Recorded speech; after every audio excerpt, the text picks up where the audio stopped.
Jeremias 32:40 diz: farei com eles aliança eterna, segundo a qual não deixarei de lhes fazer o bem, e porei o meu temor no seu coração, para que nunca se apartem de mim. No domingo passado de manhã, fomos conclamados a sondar profundamente os nossos corações. Foi um sermão pesado para o pregador, e não menos para muitos dos meus ouvintes. Alguns de nós nunca nos esqueceremos daquela figueira, coberta de folhas fora de estação, que não deu fruto e que foi condenada para ficar como sinal de advertência aos infrutíferos de todas as eras.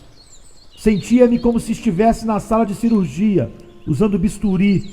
Sentia grande ternura e a operação foi dolorosa para minha alma. Quando a pá de joeirar foi usada para afugentar a palha, parte do trigo achava que não era muito pesada, pois o vento movia do seu lugar, de modo que temia que seria levado para o fogo. Hoje, espero que possamos ver que, apesar de toda a crivagem, nenhum grão verdadeiro será perdido. Oxalá o próprio Rei se aproxime e faça uma festa para os seus santos hoje. Que o Consolador, aquele que convence do pecado, venha agora alegrar-nos com a promessa. Notamos no tocante à figueira que foi confirmada a sua esterilidade. Não tinha produzido fruto, embora tivesse dado grandes mostras de frutificação, e foi forçada a permanecer como estava. Consideremos outra forma de confirmação, não a maldição da continuidade no hábito arraigado do mal, mas a bênção da perseverança no caminho firme da graça. Que o Senhor nos mostre como Ele estabelece seus santos na retidão e como Ele faz permanecer as obras que iniciou neles, fazendo com que elas progridam mesmo para a perfeição, de modo que não se envergonhem no dia da sua manifestação. Passaremos imediatamente para o nosso texto. Há no mundo homens e mulheres com quem Deus tem um relacionamento segundo a aliança. Misturados com essas miríades de pessoas que se esquecem de Deus ou até mesmo desafiam Deus, há alguns que são segundo a aliança, que pensam em Deus, que conhecem a Deus, que confiam em Deus e que até mesmo estão em comunhão com Deus. Deus fez com eles uma aliança. É uma maravilha da misericórdia que Deus tenha firmado uma aliança com os homens, mas assim Ele tem feito. Deus se comprometeu com o seu povo e o povo, por sua vez, mediante a sua graça, se comprometeu com Deus. Estes são os pactuados do céu, nos laços de amizade, aliança e até mesmo união com o Senhor seu Deus. Essa aliança ficará firme quando as montanhas desmoronarem e as colinas forem removidas. Não é uma coisa efêmera, mas como o seu autor é eterna. Bem-aventuradas as pessoas que estão ligadas com o Senhor por um vínculo eterno. Esses pactuados podem ser conhecidos por certas marcas e evidências. É importantíssimo que saibamos que nós fazemos parte deles. São um povo, segundo o texto, a quem Deus faz o bem. Amigo, você percebe que Ele está fazendo bem a você? O Senhor tem tratado graciosamente com você. Ele já apareceu a você dizendo: com amor eterno eu te amei, por isso com benignidade te atraí, como diz Jeremias 31:3. Todas as coisas cooperam para o seu bem. Quero dizer, para o seu bem espiritual, para o seu bem eterno.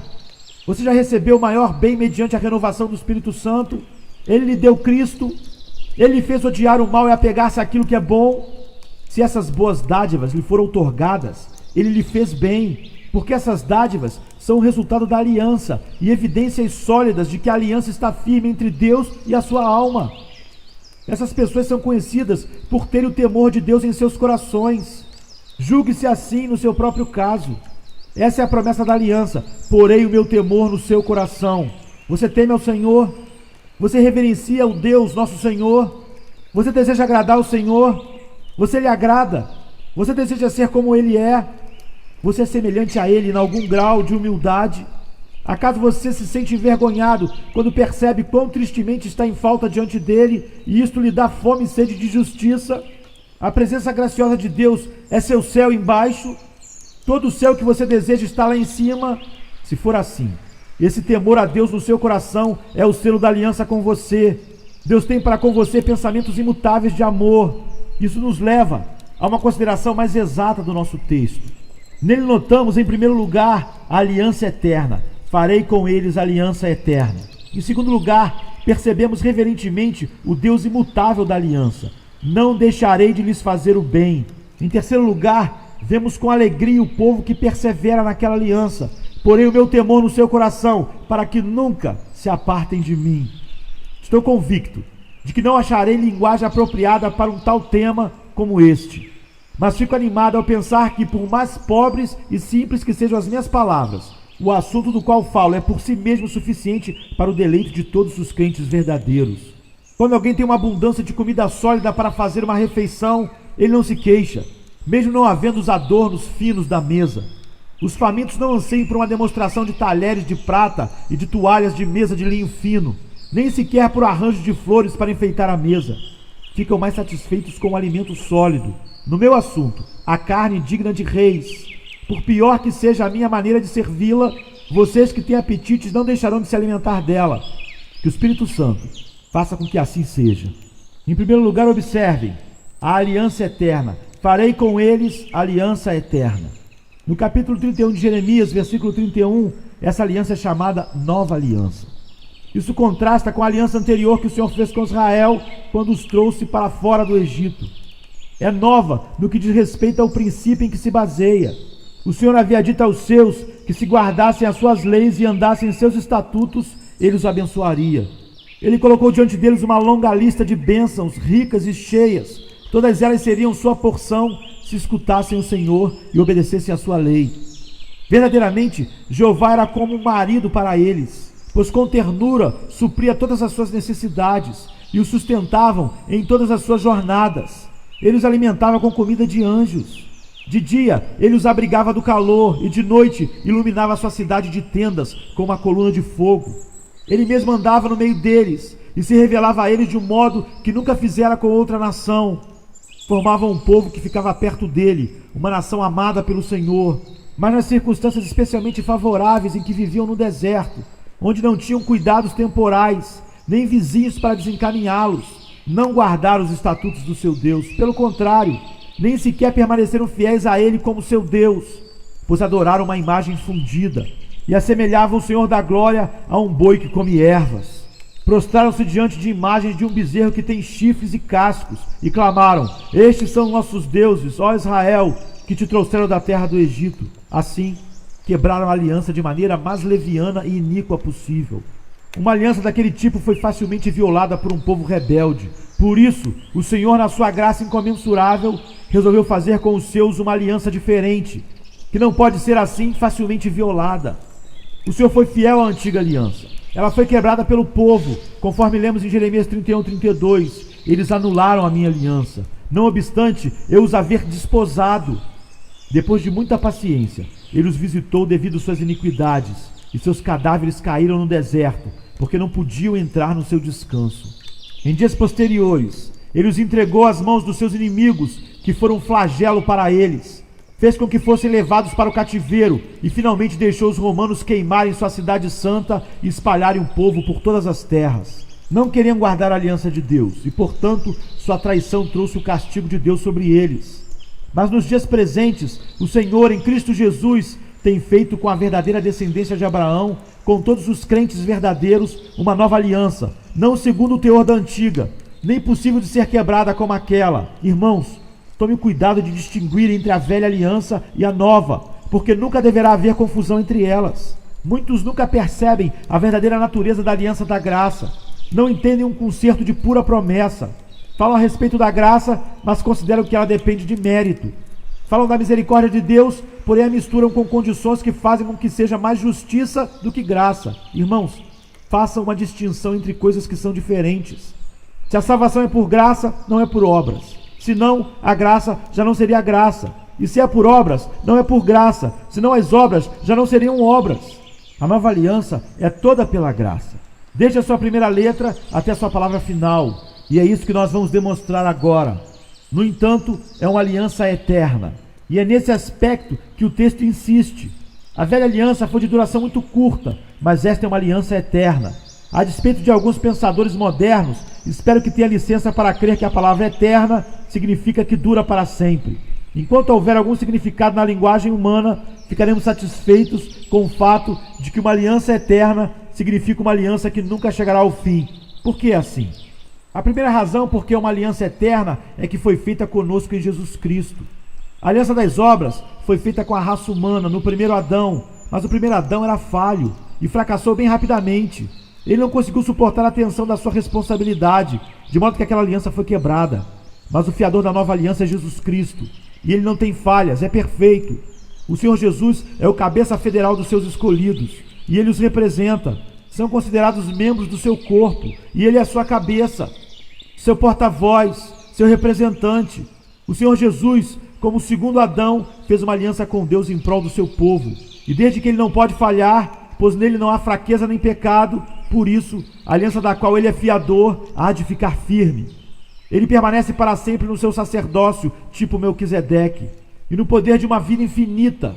Ele está, tanto na sua natureza, quanto na sua obra, eternamente qualificado para ficar em pé diante do Deus vivo. Ele fica firme na sua absoluta perfeição, sob todas as tensões, e, portanto, a aliança fica firme nele, visto que está escrito: dei-o ao povo por aliança. Vemos que a aliança não pode falhar, porque não pode falhar aquele que é a soma e a substância dela. Sendo que o Senhor Jesus representa todo o seu povo fiel na aliança, é eterna essa aliança. A segunda razão por que a aliança não pode falhar é devido ao lado humano dela ter sido cumprido. O lado humano poderia ser considerado o lado fraco. No entanto, quando Jesus se tornou o representante do homem, esse lado ficou firme. Até este momento, ele tem cumprido integralmente todas as exigências daquela parte da aliança no qual ele é o fiador. Ele engrandeceu a lei e a tornou honrosa mediante a sua própria obediência a ela. Ele satisfez as exigências do governo moral e pagou uma indenização à santidade por causa das transgressões do homem. A lei foi mais glorificada pela sua morte expiatória do que foi desonrada pelo pecado do homem. Este homem ofereceu um só sacrifício pelo pecado para sempre, e esse sacrifício foi tão eficaz para o cumprimento da aliança que Jesus pôde assentar-se à destra de Deus. Visto, portanto, que foi cumprida aquela parte da aliança que pertence ao homem, só falta ser cumprida a parte de Deus, que consiste em promessas. Promessas incondicionais, cheias de graça e de verdade, tais como estas: então aspargirei água pura sobre vós, e ficareis purificados. De todas as vossas imundícias e de todos os vossos ídolos vos purificarei. Dar-vos-ei coração novo, e porei dentro em vós um espírito novo. Tirarei de vós o coração de pedra, e vos darei um coração de carne. Porém dentro em vós o meu espírito, e farei que andeis nos meus estatutos. Guardeis os meus juízos, e os observeis. Como diz Ezequiel 36, do 25 ao 27. Porventura Deus não cumprirá seu compromisso? Sim, certamente. Quando ele faz uma aliança e o acordo for cumprido da parte humana, você pode ter certeza que, do lado do Senhor, nenhuma palavra cairá por terra. Até mesmo todo jota e todo tio será cumprido. Além disso, a aliança forçosamente é eterna, porque é fundamentada na livre graça de Deus. A primeira aliança dependia da condição da obediência dos homens. Se guardassem a lei, Deus os abençoaria, mas fracassaram pela desobediência e herdarão a maldição. A soberania divina resolveu lidar com os homens, não segundo os méritos deles, e sim segundo a misericórdia divina. Não segundo o caráter pessoal dos homens, e sim segundo o caráter pessoal de Deus. Não segundo aquilo que os homens pudessem fazer, e sim segundo aquilo que o Senhor Jesus realizaria. A graça soberana declara que ele terá misericórdia de quem ele tiver misericórdia, e que se compadecerá de quem ele se compadecer. Essa base da soberania não poderá ser abalada. A aliança que salva as pessoas segundo a vontade e o beneplácito de Deus é fundamentada numa rocha, pois a livre graça de Deus é sempre a mesma, e a soberania de Deus é ligada à imutabilidade, conforme está escrito: eu, o Senhor, não mudo. Por isso vós, ó filhos de Jacó, não sois consumidos. Malaquias 3:6. O mínimo toque do mérito humano coloca a matéria perecível na aliança, mas se esta é pela pura graça, logo a aliança é eterna. Demais disso, na aliança está fornecido tudo quanto se pode supor como condição prévia.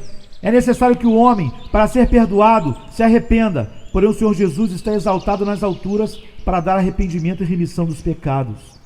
É necessário que o homem, a fim de ser salvo, tenha fé no Senhor Jesus Cristo, mas a fé é operada por Deus, e o Espírito Santo opera em nós esse fruto do Espírito. É necessário, antes de entrarmos no céu, que sejamos santos, mas o Senhor nos santifica mediante a palavra e opera em nós para desejarmos e praticarmos seu próprio beneplácito. Se houver, em qualquer parte da palavra de Deus, qualquer ato ou graça mencionado, como se fosse uma condição prévia da salvação, noutro trecho bíblico, isso é descrito como um dom da aliança que Jesus Cristo dará aos herdeiros da salvação.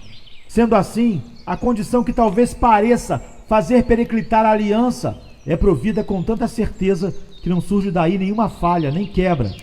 Finalmente, a aliança é eterna porque não pode ser ultrapassada por algo mais glorioso. Na ordem das suas operações, Deus sempre avança do bom para o melhor. A antiga lei foi deixada de lado porque ele achou nela falhas, e, portanto, a nova aliança deve durar até que seja achada nela uma falha, o que nunca acontecerá. Essa é a glória sublime. Nenhum brilho pode exceder a glória de Deus na face de Jesus Cristo. Não pode haver nada mais gracioso, nada mais reto, nada mais justo diante de Deus ou mais seguro para os homens do que o plano da salvação exposto na aliança da graça. A lua cede lugar ao sol, e o sol cede lugar a um brilho que excederá a luz de 7 dias. Mas o que excederá a luz da livre graça? A luz do amor que deu o unigênito para que nele tenhamos vida. A aliança da graça feita conosco em Jesus Cristo é a obra-prima da sabedoria e do amor divinos, e é estabelecida em princípios tão seguros que deve durar para sempre. Amados, repousem na aliança da graça, porque eles oferecem segurança eterna e consolo ilimitado. Por certo é eterna, pois foi divina na sua concepção. Certamente o conselho do Senhor permanecerá de pé. Quem mais poderia ter pensado numa aliança ordenada em todas as coisas e segura a ser feita com o homem culpado? Foi também divina na sua execução e, portanto, perdurará. Quem poderia ter fornecido um Salvador tal como o unigênito do Pai? Quem o poderia ter dado por aliança senão o Pai? A aliança é divina na sua manutenção. Notem bem a palavra do Senhor: farei com eles aliança eterna. Ele não diz, eles farão aliança comigo, mas eu farei aliança com eles. O fato de Deus ter feito a aliança é um motivo para a sua certeza e eternidade. O Deus fiel tem dado garantias e fixam firmemente, a saber, a sua promessa e o seu juramento, aquelas duas coisas imutáveis em que é impossível que Deus minta. Por eles nós, que fugimos para refugiar-nos em Jesus Cristo, temos forte consolação. Vamos parar aqui na nossa primeira divisão do assunto, todavia é bem pouco, levando-se em conta a grandiosidade do assunto. Em segundo lugar, devemos meditar com devoção sobre o Deus imutável da aliança. Não deixarei de lhes fazer o bem. Notem, por favor, a terminologia aqui. O Senhor não diz meramente, não os deixarei, mas não deixarei de lhes fazer o bem. Ele não cessará de fazer o bem aos seus escolhidos. O Senhor sempre está fazendo bem ao seu povo, e aqui ele promete que nunca deixará de abençoá-lo. Não somente ele amará os seus para sempre, como também provará seu amor pela bondade ativa e mediante a bênção. Ele se comprometeu a continuar os dons e a obra da sua bondade. Ele diz com efeito, não cessarei de abençoá-los, sempre e eternamente lhes farei o bem. Porque, pois, Deus é imutável nas suas ações para com os seus pactuados. Ele não deixará de lhes fazer o bem, primeiramente porque ele assim prometeu, e isto basta. Jeová fala, e na sua voz está o fim de toda a controvérsia. Ele diz, não deixarei de lhes fazer o bem, e temos certeza de que cumprirá a sua promessa. Não precisa apresentar mais razões, basta que o Senhor o tenha dito, ele o disse, e acaso não cumprirá? Mesmo assim, devemos lembrar que não há motivo válido para ele deixar de lhes fazer o bem. Vocês me lembram que são indignos, sim, mas observem que quando ele começou a fazer-lhes o bem, eram tão indignos quanto seria possível. Ele começou a fazer-lhes o bem quando estavam mortos nos delitos e nos pecados. Ele começou a fazer-lhes o bem quando eram inimigos, rebeldes e sujeitos à condenação. Quando o pecador sente pela primeira vez o movimento do amor divino no seu coração, ele não está em nenhum estado recomendável. Em alguns casos, o homem é um beberrão, um blasfemo, um mentiroso ou um profano. Em certos casos, foi um perseguidor como Manassés ou Saulo. Se Deus deixasse de nos abençoar porque não podia haver em nós nenhum bem, por que então começou a nos fazer o bem quando não tínhamos o mínimo interesse por ele? Éramos uma massa de desgraça, um charco de imundícias e um monturo de pecados quando ele começou a nos fazer o bem. Seja o que formos agora, não somos diferentes do que éramos quando primeiramente ele revelou o seu amor a nós. O mesmo motivo que o levou a começar, leva a continuar, e aquele motivo não é outra coisa, senão a sua graça. Além disso, Não pode haver motivo nas imperfeições do crente que levasse o Senhor a cessar de lhe fazer o bem, visto que ele previu todo o mal que haveria em nós. Nenhum filho desgarrado de Deus surpreende seu Pai Celestial. Ele teve presciência de todos os pecados que cometeríamos. Ele se propôs a nos fazer o bem, a despeito de toda esta iniquidade prevista. Se, pois, ele fez uma aliança conosco e começou a abençoar-nos, tendo diante da sua mente todo o nosso pecado, nada que seja novo poderá surgir capaz de alterar a aliança já uma vez feita, com todas essas desvantagens conhecidas e levado em conta. Não há nenhum pecado grave que tenha sido omitido, porque o Senhor disse: vinde, pois, e arrazoemos. Ainda que os vossos pecados sejam como a escarlate, eles se tornarão brancos como a neve. Em Isaías 1,18. Ele fez uma aliança segundo a qual não deixará de nos fazer o bem, e nenhuma circunstância surgiu, nem poderá surgir, que lhe fosse desconhecida, quando empenhou assim a sua palavra. Demais disso, quero que você se lembre de que hoje somos vistos por Deus, da mesma maneira que sempre éramos vistos. Ele já nos viu desde o princípio, sujeitos ao pecado, caídos e depravados, e mesmo assim, prometeu fazer-nos o bem. Ele me viu arruinado pela queda, e no entanto, me amou, apesar de tudo, diz o hino. E se hoje sou pecaminoso, se hoje preciso gemer por causa da minha natureza maligna, simplesmente estou onde eu estava quando ele me escolheu, e me chamou e me redimiu pelo sangue do seu Filho, porque Cristo, quando nós ainda éramos fracos, morreu ao seu tempo pelos ímpios, diz Paulo em Romanos 5,6.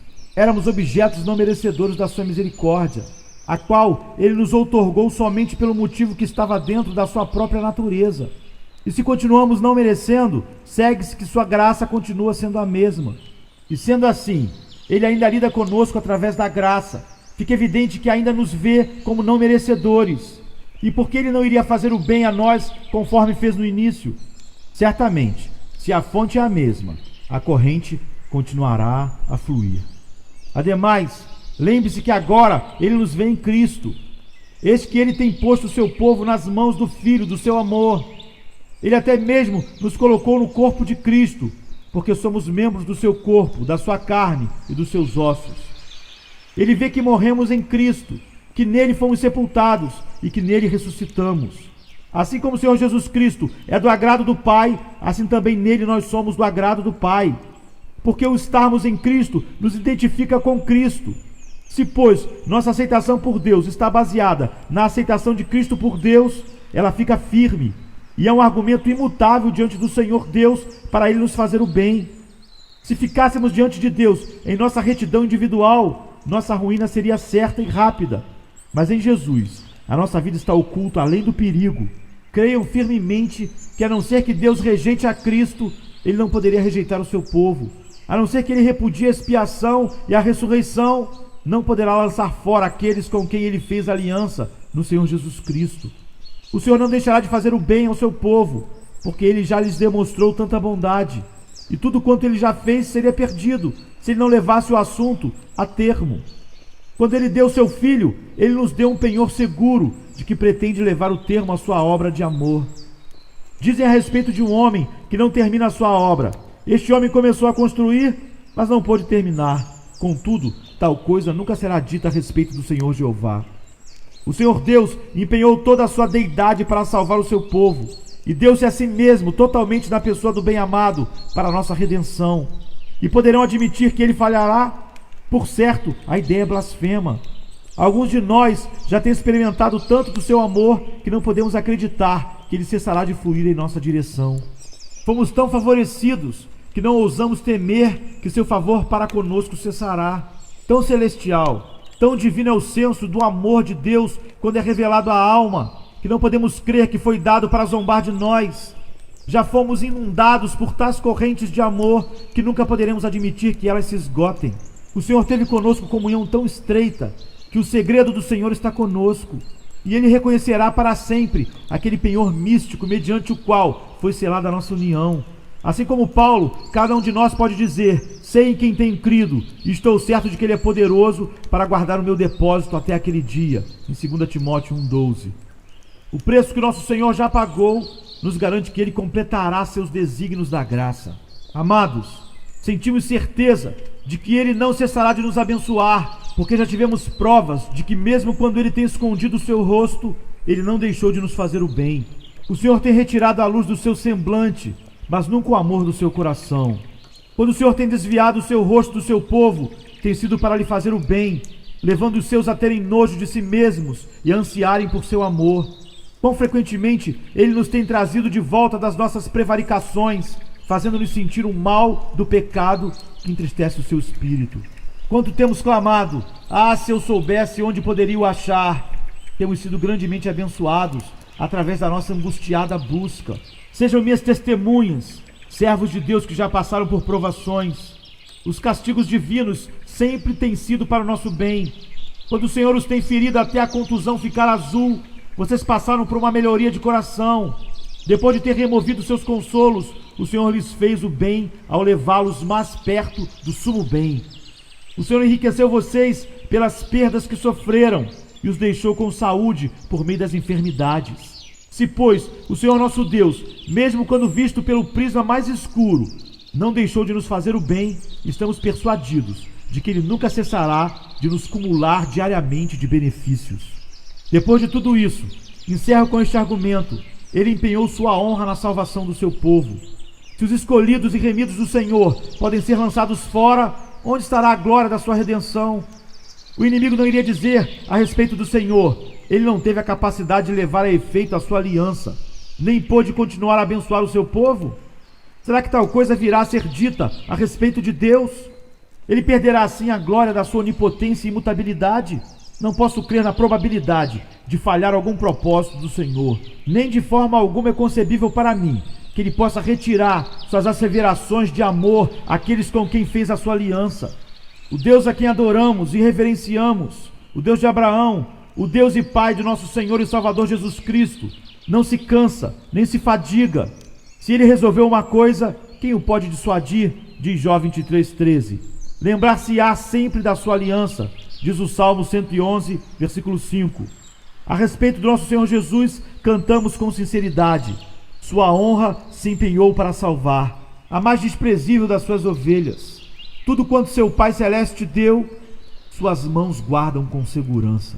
Quer meus argumentos pareçam bons aos ouvintes, quer não, é de sua menos importância.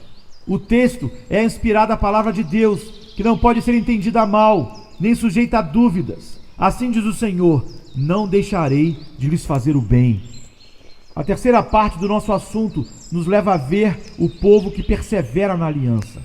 Porém o meu temor no seu coração, para que nunca se apartem de mim. Jeremias 32:40. Quero ler com muita clareza essas palavras: para que nunca se apartem de mim. Se houvesse apenas esse texto na Bíblia a respeito do assunto, bastaria para comprovar a perseverança final dos santos. Para que nunca se apartem de mim. A salvação daqueles que estão na aliança com Deus é provida aqui por uma promessa absoluta do Deus onipotente, que forçosamente será cumprida. É nítida, clara, incondicional e positiva: nunca se apartarão de mim. A promessa não é cumprida por meio de alterar o efeito da apostasia. Se eles se apartassem de Deus, isso seria fatal. Suponhamos que um filho de Deus se afastasse totalmente de Deus e perdesse totalmente a vida de Deus. O que seria dele então? Seria salvo da mesma forma? Respondo: sua salvação se acha no fato de que ele nunca perderá totalmente a vida de Deus. Porque devemos perguntar o que aconteceria num caso que nunca pode acontecer. Mas se devemos supor tal coisa, não hesitaremos em dizer que se o crente fosse totalmente separado de Cristo, teria sem dúvida que perecer eternamente. Se alguém não permanecer em Cristo, é lançado fora como um sarmento e secará. As Escrituras são muito positivas a esse respeito. Se a graça fosse embora, a segurança teria partido. Bom é o sal, mas se o sal vier a tornar-se insípido, como lhe restaurar o sabor? Diz Marcos 9:50. Se caírem, sim, é impossível renová-los para o arrependimento. Diz Hebreus 6:6. Se a obra da graça pudesse fracassar completa e totalmente em qualquer homem, o caso seria absolutamente sem cura, visto que, em tal hipótese, o melhor meio foi experimentado e fracassou. Se o Espírito Santo realmente regenerou uma alma, porém aquela regeneração não o salva da apostasia total, o que mais poderia ser feito? Existe o nascer de novo, mas não existe o nascer de novo e renascer várias vezes. A regeneração é de uma vez por todas, não pode ser repetida. As Escrituras não contêm nenhuma palavra ou indicação nesse sentido. Se os homens foram lavados no sangue de Jesus e renovados pelo Espírito Santo, e esse processo sagrado fracassou, então não sobra outra alternativa. Quando as coisas velhas já passaram e todas as coisas se tornaram novas, pode ser imaginado que esses homens se tornarão velhos de novo? Que ninguém diga, portanto, embora volte para os meus velhos pecados e cesse de orar, de me arrepender, ou de crer, ou de ter algo da vida de Deus em mim, ainda assim serei salvo, porque tempo houve quando eu era crente. Não, falador profano. O texto não diz, serão salvos, embora se apartem de mim. Ele diz, para que nunca se apartem de mim. Que é assunto muito diferente. Ai daqueles que se apartam do Deus vivo, pois hão de perecer. É evidente que com eles não foi feita nenhuma aliança de paz. Essa perseverança dos santos não entra tampouco mediante a remoção da tentação. Não foi dito, eu os colocarei onde não serão tentados, ou lhes darei sustento suficiente para não serem tentados pela pobreza, e ao mesmo tempo nunca ficarão tão ricos que conheçam as tentações da riqueza. Não, o Senhor não tira o seu povo do mundo, mas Ele deixa os seus enfrentarem a batalha da vida no mesmo campo que os demais. Ele não nos remove do conflito, porém, Ele nos dá a vitória. Somos tentados assim como foi o nosso Senhor, porém foi fornecida para nós uma via de escape. Nosso coração está propenso a desgarrar-se e, contudo, não somos mantidos longe do cenário onde há a possibilidade de se desgarrar. Mas o que está dito é o seguinte, para que nunca se apartem de mim. Que segurança abençoada!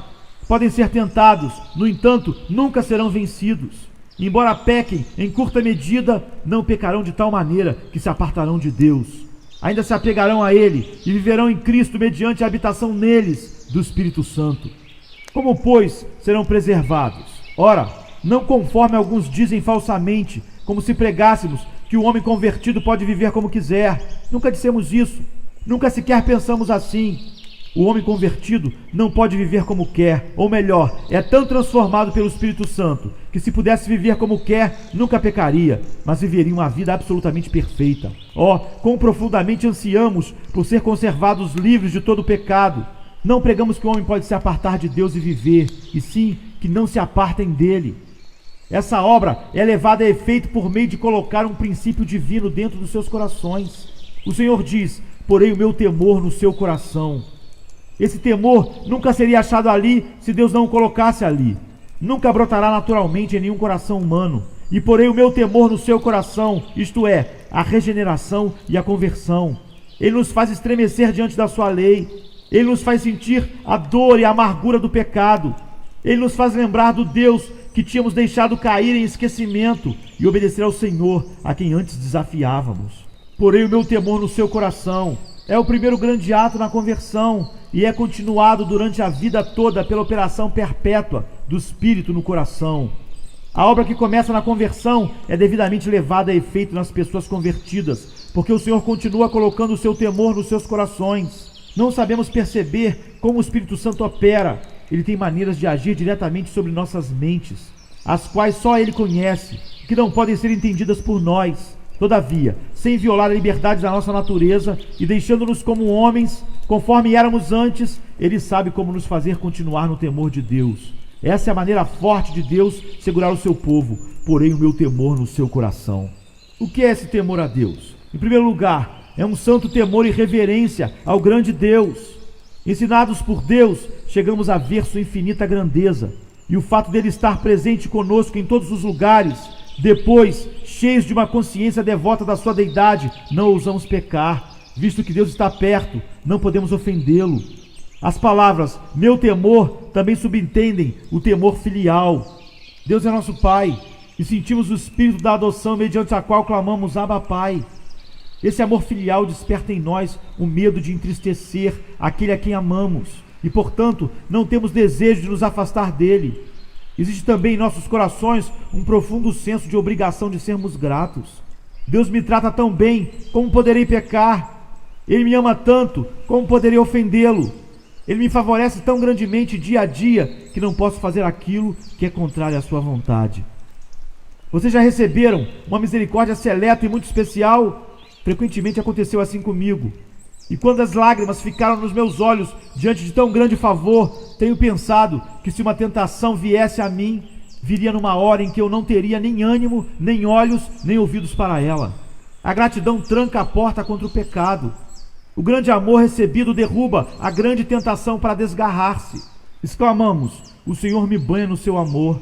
Ele me favorece com a comunhão mais estreita e amorosa com Ele. E como poderei cometer essa grande maldade e pecar contra Deus?